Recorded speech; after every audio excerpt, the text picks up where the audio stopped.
You are listening to the Horse Radio Network, part of the Equine Network family.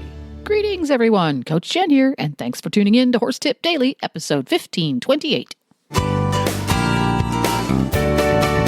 I'm happy to have Jessica Starcevich back. She is with Spalding Fly Predators, the folks that make those little tiny bugs that help get rid of flies on your farm. And today we're going to talk about an overall pest program because everybody's familiar with Spalding Fly Predators because you guys kind of created the market. You guys created the whole system of fly predators from my point of view.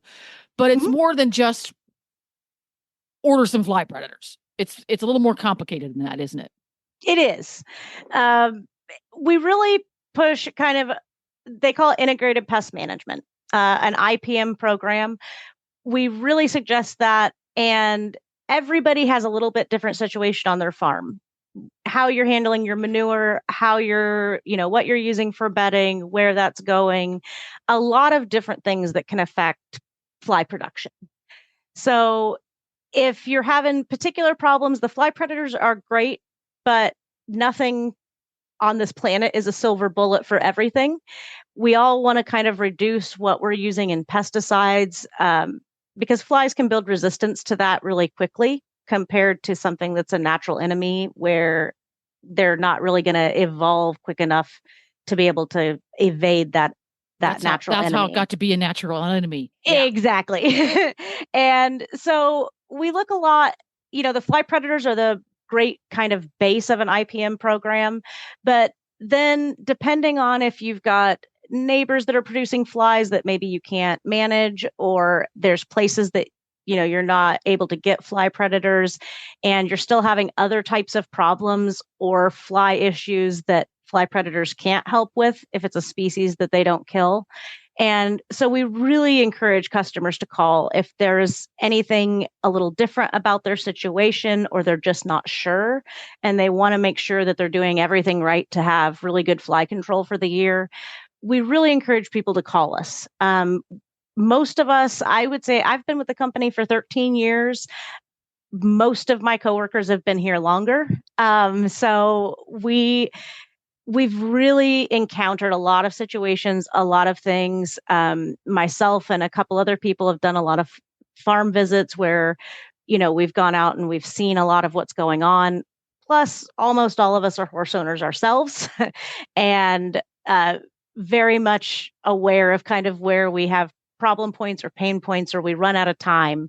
And because we'd all love to have an absolutely immaculate place, but there's just not enough hours in the day for most of us.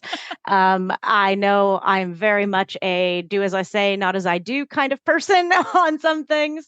I live in the Midwest and, we feed round bales in the winter. When it's spring, it would be great to be able to get those out immediately. But the mud and the clay that we have here, it's just not a possibility for a little while for us until it dries up. So that's where I'll kind of switch where I'm putting my fly predators. In the early spring, I know I'm not going to be able to get that stuff out. I know flies are breeding in it. And so I'll make sure and hit those areas harder. Whereas kind of then in the summer, my situation changes. We've got full pastures then. Nobody's getting hay outside. But what we do have is we have a small pond. And as we get through the summer and the pond starts to recede, we get kind of a mucky edge on that. And although there might not be manure there is a lot of that decaying vegetation then that breeds those biting stable flies. So I'll kind of move my fly predators a little more around there. So that's, if someone calls us, we can pull up properties like on Google Earth. We'll take a look at a satellite view and kind of see any areas where we think, oh, that might be a problem this time of year, and kind of go over with the customer, what do you do? Where do you run out of time? What's your management style for everything, so that we can really suggest where they should be applying the fly predators based on their situation, as well as if we see anything that we might suggest traps along, a perimeter line, if they're sharing a fence line with another pasture that's not theirs, or if they're having, some other type of fly that we might suggest either handling manure slightly differently, using traps a little differently, or just kind of whatever needs to be done.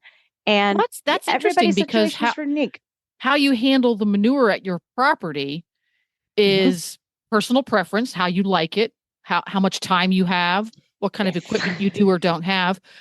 But there's also there's a realm. I could do it this way generally, but I could tweak it a little bit. So if you're one of those farms that, let's say, for example, you have to put your manure into a giant skip, glorified trash dumpster, and it's picked up regularly by the manure company. That's very common in the South.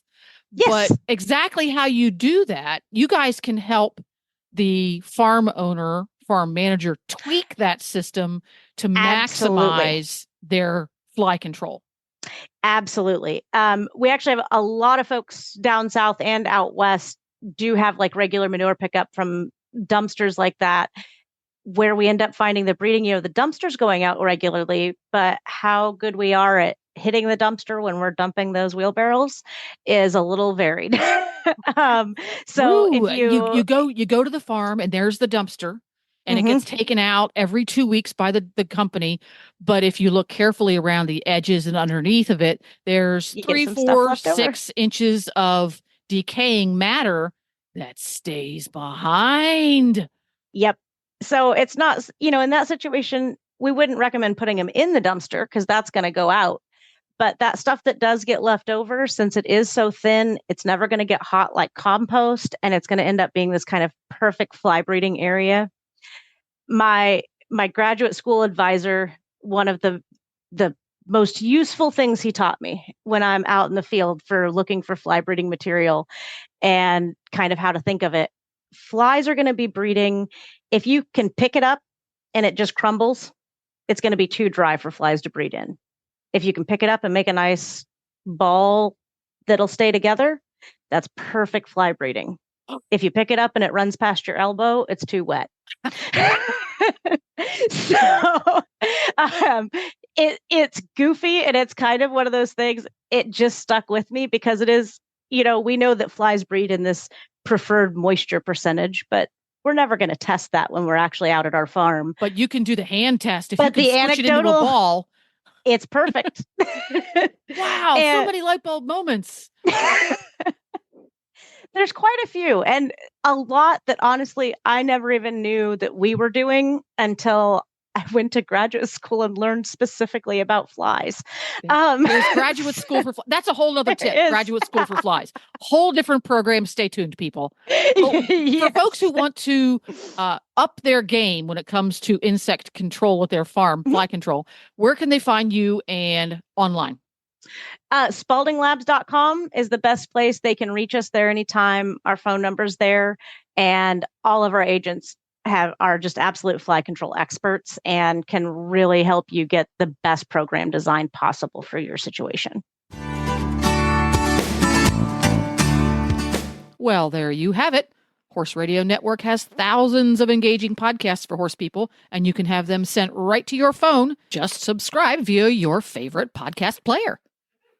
This is Coach Jen, and I will be back again soon with another tip. Until then, go ride your horse. The Horse Radio Network and the Horse Radio Network hosts are not responsible for statements made by guests on the Horse Tip Daily. Please use your own judgment when listening to the tips on this show.